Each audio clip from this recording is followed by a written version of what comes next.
Cennet analarning tapın astida. Abduri Gülnaz Abduqadir. Cennet analarning tapın astida. Emastur yiroqdagi erishda. Qurbonlikning har bir qadami bilan u manganda o'rlagan to'zonda, muqaddaslashgan zeminda.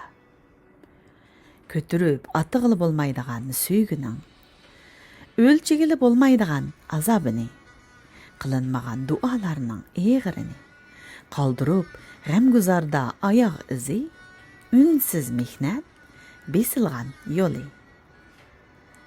Arzularidan voz kechgan, maysilarining mevasi uchun uning putlari ostidagi tuproqning esida "Ballarim" deb sukut ichira to'kkan ko'z yoshi. Nozik nasab daraxtini muhabbat tuproqiga bog'laydigan yiltizdur uning putlari.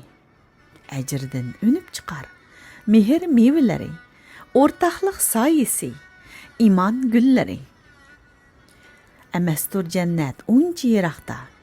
U suygi xaritasini pinhon sizib oddiylikqa, yaralarni muloyimlik bilan tangan, egilgan, farzandlarni mehribonlik ko'mgan ona bor yerda.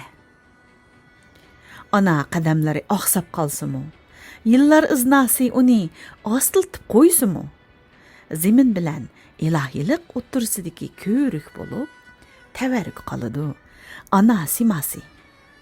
Xuddi o'gatmak uchundak bizga beshimizni egishni, asta qadam elishni, ona mehri deyilgan bu muqaddas ulni qutlaqlashni.